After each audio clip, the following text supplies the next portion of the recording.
Nutritions are replenished in the soil, कैसे replenished हो जाते हैं?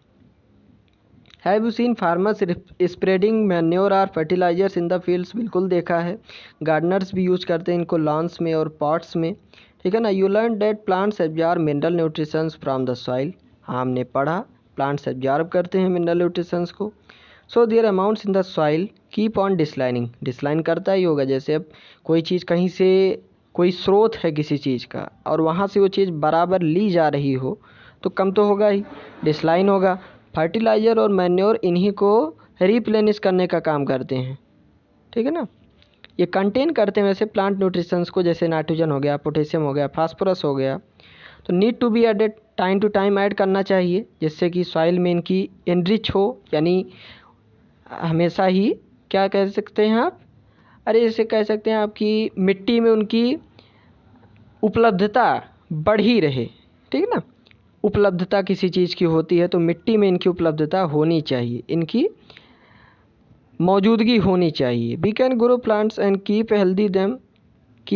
Them healthy if we can fulfil the nutrition requirement of plants, यानी हम भी ग्रो कर सकते हैं प्लांट्स को, लेकिन हाँ उनकी रिक्वायरमेंट जो होंगी न्यूट्रिशन की पूरी होनी चाहिए।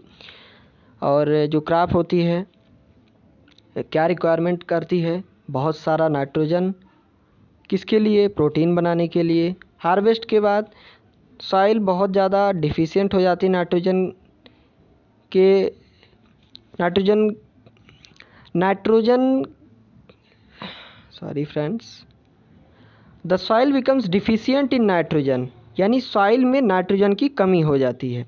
यू लर्न डेट दो nitrogen gas is available in plenty in the air, हमने पढ़ा है बिल्कुल कि नाइट्रोजन बहुत सारी अमाउंट में प्रेजेंट होता है एयर में, लेकिन प्लांट इनको एब्जॉर्ब थोड़ी ना कर सकता है इसी मैनर में, ठीक है ना। They can use carbon dioxide, carbon dioxide का यूज कर सकते हैं, इसमें कोई दो राय नहीं है, लेकिन नाइट्रोजन को सॉल्युबल फॉर्म में ही उनको एब्जॉर्ब करने की क्षमता है, इसके अलावा वो कुछ नहीं कर सकते। तो बैक्टीरियम जो होता है ऐसा करने वाला, उसको राइजोबियम नाम दिया जा रहा है। राइजोबियम नाम का बैक्टीरियम होता है जो कि टेक करता है एटमॉस्फेरिक नाइट्रोजन को और कन्वर्ट करता है सॉल्युबल फॉर्म में, और लेकिन ये अपना खुद का खाना नहीं बना सकता, can't prepare its own food, ठीक है। So it lives in the roots of gram, चाहे वो ग्राम की जड़ें हों, पीज हों, मटर हो, मूंग हो गई, बीन्स हो गए, या फिर अदर लेग्यूम्स हो, प्रोवाइड करते हैं, प्रोवाइड्स देम विथ नाइट्रोजन, सभी को नाइट्रोजन प्रोवाइड कराता है, ठीक है ना, और इन्हीं की जड़ों में रहता है। तो most of the pulses are obtained from the leguminous plants, बहुत सारी जो दालें होती हैं वो किससे ऑब्टेन की जाती है, लेगुमिनस प्लांट्स से। In return the plant provide food and shelter to the bacteria, return में क्या देता है प्लांट, उसको खाना देगा और शेल्टर देगा, छाया देगा। They thus have a symbiotic relationship, उनके बीच में भी होती है, और ऐसे एसोसिएशन का काफ़ी महत्व होता है किसानों के लिए, और उन्हें ज़रूरत नहीं होती नाइट्रोजन फर्टिलाइज़र को ऐड करने के लिए मिट्टी में, इन विच लेगुमिनस प्लांट्स आर ग्रोन, जहाँ पर लेगुमिनस प्लांट्स ग्रो कर रहे हों, ठीक है ना।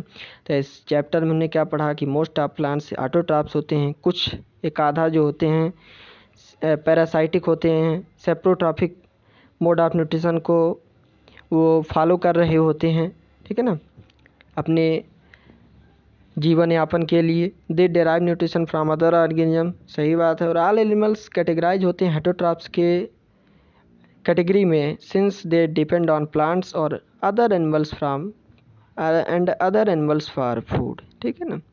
सभी एनिमल्स कोई भी हो हेटरोट्रॉप्स की कैटेगरी में ही आता है, बिकॉज डिपेंड होता है ना दूसरे प्लांट्स पर, पौध और साथ ही साथ अन्य जीवों पर भी डिपेंड होता है खाने के लिए, ठीक है ना।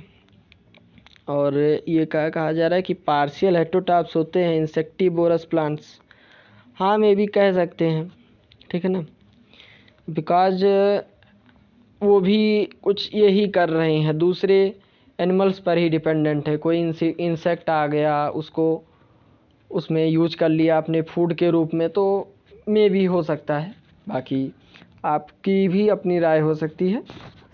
Thank you so much for watching this lecture. और आप देख भी सकते हैं बहुत मेहनत लगी इस लेक्चर को, मैं कंटिन्यूसली लेक्चर को टेक कर रहा हूँ। तो सपोर्ट करें गाइज, लेक्चर्स ऐसे ही आते रहेंगे। बस हाँ, आपका सपोर्ट बहुत ज़रूरी है।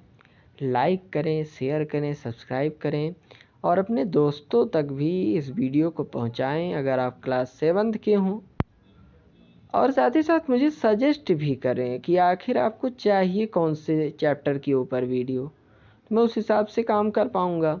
अब मुझे थोड़ी ना पता रहेगा कि आपको किस चीज़ की रिक्वायरमेंट होगी, ठीक है ना। Thank you.